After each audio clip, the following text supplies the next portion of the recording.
Hello viewers, welcome to pharma universe. இந்த வீடியோவில் நம்ம என்ன பார்க்க போகிறோம்னா, இப்போ வந்து ஜூனியர் அனலிஸ்ட் வந்து எக்ஸாம் வந்து கண்டக்ட் பண்ணியிருந்தாங்க. டிசம்பர் மாதம் வந்து கண்டக்ட் பண்ணியிருந்தாங்க. ஸோ அவங்க அப்போயே வந்து ஸ்கெடியூல் போட்டிருந்தாங்க. இந்த ஏப்ரல் மந்தில் வந்து சிவி நடக்கும், மே மந்தில் வந்து அந்த ஆர்டர் கொடுக்குற மாதிரி வந்து சொல்லியிருந்தாங்க.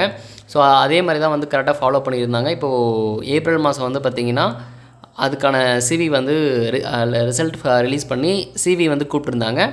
ஸோ இப்போ வந்து பார்த்திங்கன்னா அவங்களுக்கு வந்து பிஎஸ்எல் வந்து ரிலீஸ் பண்ணியிருக்காங்க. இன்றைக்கி வந்து பிஎஸ்எல் வந்து ரிலீஸ் பண்ணியிருக்காங்க. ஸோ அதனுடைய டீட்டெயில் தான் வந்து ஃபுல்லாக பார்க்க போகிறோம். இதனால் வந்து பார்த்திங்கன்னா ஒரு ஃபார்மசிஸ்ட்டுக்கு வந்து பார்த்திங்கன்னா ஒரு சின்ன பெனிஃபிட் இருக்குது. ஸோ அதையும் நான் வந்து இந்த வீடியோவில் சொல்ல போகிறேன். ஸோ இது வந்து பார்த்திங்கன்னா junior analyst post. So junior analyst post வந்து பார்த்திங்கன்னா பிஃபார்ம் முடிச்சுட்டு ஒன் இயர் வந்து மினிமம் எக்ஸ்பீரியன்ஸ் இருக்கணும். அதே நீங்கள் வந்து பிஃபார்ம் மட்டும் தானே கிடையாது, அதே மாதிரி எம்எஸ்சி படிச்சிருந்தாலும் வந்து பார்த்திங்கன்னா நீங்கள் வந்து எழுதலாம். எம்எஸ்சி அதாவது எம்எஸ்சி கெமிஸ்ட்ரி வந்து படிச்சிருக்கணும். கெமிஸ்ட்ரி படிச்சுட்டு நீங்கள் வந்து அதில் வந்து மினிமம் எக்ஸ்பீரியன்ஸ் அதுக்கும் இருக்குது. ஸோ உங்களுக்கு வந்து இதுக்கு மினிமம் எக்ஸ்பீரியன்ஸ்ன்றது தேவை. ஸோ அது இருந்தால் தான் மட்டும்தான் நீங்கள் வந்து எக்ஸாம் எழுத முடியும். ஸோ இது வந்து 7 போஸ்ட்டுக்கு வந்து கண்டக்ட் பண்ணியிருந்தாங்க.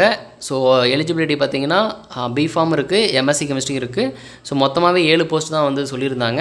ஸோ இதுக்கு டிசம்பர் மாதம் எக்ஸாம் வச்சுருந்தாங்க. இப்போ வந்து பார்த்திங்கன்னா ஏப்ரலில் வந்து ரிசல்ட் ரிலீஸ் பண்ணதாக சொல்லியிருந்தாங்க. அவங்க சொன்ன மாதிரியே வந்து பார்த்திங்கன்னா இப்போ வந்து இந்த ஏப்ரல் ரிசல்ட் வந்து ரிலீஸ் பண்ணிவிட்டு இன்றைக்கி வந்து பார்த்திங்கன்னா ப்ரொவிஷனல் லிஸ்ட் வந்து விட்டுருக்காங்க. ஸோ இன்றைக்கி டேட்டு தான் வந்து பார்த்திங்கன்னா ப்ரொவிஷனல் லிஸ்ட் ரிலீஸ் பண்ணியிருக்காங்க. ஸோ இது வந்து 7 பேருக்கான அந்த ப்ரொவிஷனல் லிஸ்ட்டு. ஸோ இப்போ வந்து பார்த்திங்கன்னா இதில் வந்து ஒரு ஃபார்மசிஸ்ட்டுக்கு வந்து ஒரு சின்ன பெனிஃபிட் இருக்குது. ஸோ என்னென்னு பார்த்தீங்கன்னா இப்போ வந்து இதில் செலக்ட் ஆன கேண்டிடேட் வந்து பார்த்திங்கன்னா ஆல்ரெடி வந்து எம்ஆர்பி ஃபார்மசிஸ்ட் எக்ஸாம் வச்சுருந்தாங்க இல்லையா. ஸோ அதுலேயும் வந்து அவர் வந்து செலக்ட் இருந்தார். ஸோ அவருக்கு நான் விஷயம் சொல்லிக்கிறேன்.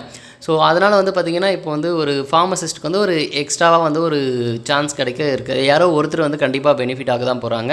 ஸோ இப்போ வந்து பார்த்திங்கன்னா 986 பேருக்கு வந்து 1209 பேருக்கு வந்து சிவி கூப்பிட்ருந்தாங்க. ஸோ அதில் 986 பேருக்கு வந்து கன்ஃபார்ம் கிடைக்க போகுது.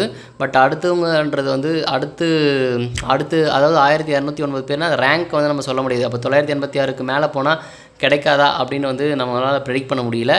ஏன்னா அதுக்கான கரெக்டாக டேட்டா கிடையாது. அது இல்லாமல் வந்து பார்த்திங்கன்னா எம்ஆர்பி சைட்லேருந்து யாராச்சும் வந்து இந்த சர்டிஃபிகேட் வந்து ரினிவல் எக்ஸ்பைரி இருந்தால், ஸோ இல்லை வேறு ஏதாச்சும் சின்ன மிஸ்டேக்ஸ் இருந்தால் வந்து கால் பண்ணிட்டு தான் இருக்காங்க. ஈவன் 1100 இருந்தாலே வந்து கால் பண்ணியிருக்காங்க. ஸோ அதனால் வந்து யாருக்கு கிடைக்கும் அப்படின்றது வந்து நம்ம கரெக்டாக ப்ரெடிக்ட் பண்ண முடியாது. அது இல்லாமல் வந்து பார்த்திங்கன்னா ஏற்கனவே வந்து 20 பேர் வந்து பார்த்திங்கன்னா இந்த சிவிக்கு வந்து அட்டன் பண்ணலை. ஸோ அப்போ 20 பேர் சிவி அட்டன் பண்ணலை அப்படின்னும் போது அவங்க இன்கேஸ் வந்து ரேங்க் வந்து ரொம்பவே கம்மியாக இருந்தாங்கன்னா, ஸோ எனக்கு தெரிஞ்ச பர்சன் ஏற்கனவே ஒருத்தர் வந்து 134 அவங்க வந்து ரேங்க் வந்து இருந்தது. அந்த ரேங்க்ன்றத விட எம்ஆர்பி நம்பர்னு சொல்லலாம். ஸோ எம்ஆர்பி நம்பர் வந்து 134 இருந்துட்டு அவங்க வந்து சிவி அட்டன் பண்ணலை. ஸோ அந்த மாதிரி வந்து ரேங்க் உள்ளே நிறைய பேர் சிவி அட்டன் பண்ணாமல் இருக்கும்போது அது கண்டிப்பாக அடிஷ்னல் வேக்கன்சியாக அப்படியே அடுத்து இருக்கிறவங்களுக்கு வந்து அது ஒரு வாய்ப்பாக அமையும். ஸோ ஏற்கனவே வந்து 20 பேர் வந்து சிவி அட்டன் பண்ணலன்னு எம்ஆர்பிலே வந்து நோட்டிஃபிகேஷன் சொல்லியிருந்தாங்க. அவங்கள மறுபடியும் கூப்பிட்ருந்தாங்க. ஸோ இப்போ அடிஷ்னலாக வந்து பார்த்திங்கன்னா இதுவும் வந்து இவர் ஒருத்தர் வந்து இன்கேஸ் வந்து இந்த ஜூனியர் அனலிஸ்ட் போஸ்ட்டுக்கு போகும்போது அடிஷ்னலாக வந்து ஒரு ஃபார்மசிஸ்ட்டுக்கும் வந்து சான்ஸ் வந்து கிடைக்கும். ஸோ அது வந்து ஒரு சின்ன ஒரு நல்ல விஷயம்.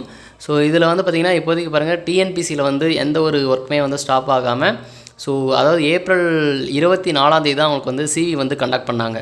ஸோ அதாவது ஒரு 10 நாள் ஆக போகுது, அவ்வளோதான். ஸோ அந்த கோட் ஆஃப் கண்டக்ட் இருக்கும்போது அவங்க வந்து சிவி எல்லாம் கண்டக்ட் பண்ணாங்க. ஸோ உங்களுக்கே தெரியும் அது வந்து குரூப் எக்ஸாமுக்கு ரிசல்ட்டும் வந்தது. அதுக்கப்புறம் அவங்களுக்கு நோட்டிஃபிகேஷன் ஃபர்தர் இந்த குரூப் 2க்கான நோட்டிஃபிகேஷன் மறுபடியும் வந்திருக்கு. ஸோ ஈவன் நம்ம ட்ரக் இன்ஸ்பெக்டருக்கும் வந்து பார்த்திங்கன்னா ஆனுவல் பண்ண வந்து ரிவைஸ் பண்ணி விட்டுருக்காங்க. ஸோ இன்னும் ஒரு 4 மாதத்தில் வந்து ட்ரக் இன்ஸ்பெக்டர் எக்ஸாமும் வரப்போகுது. ஸோ அவங்க சைட்லேருந்து ஒர்க் போயிட்டு தான் இருக்குது. ஸோ எம்ஆர்பி சைடில் இருந்தால் இன்னும் அஃபிஷியலாக நம்மளுக்கு எந்த ஒரு அப்டேட்டும் வரல. ஸோ கூடிய சீக்கிரத்தில் அதுவும் வரும் அப்படின்ட்டு வந்து நம்புவோம். ஸோ இந்த வீடியோ உங்களுக்கு வந்து யூஸ்ஃபுல்லாக இருக்கும்னு நினைக்கிறேன். ஒரு சின்ன ஹோப் கொடுக்கணும்னு நினச்சிக்கிறேன். ஸோ அப்படி உங்களுக்கு ஒரு ஹோப் இருந்துச்சுன்னா கண்டிப்பாக நீங்கள் வந்து இந்த வீடியோக்கு ஒரு லைக் பண்ணுங்கள். வேறு ஏதாச்சும் இதில் டவுட் இருக்குது, வேறு ஏதாச்சும் எதனா தெரியணும்னா வந்து கமெண்ட் பாக்ஸில் வந்து கமெண்ட் பண்ணுங்கள். ஸோ இது வேறு யாருக்காச்சும் யூஸ்ஃபுல்லாக இருக்குன்னு நினச்சினா அவங்களுக்கு வந்து ஷேர் பண்ணிவிடுங்க. தேங்க்யூ.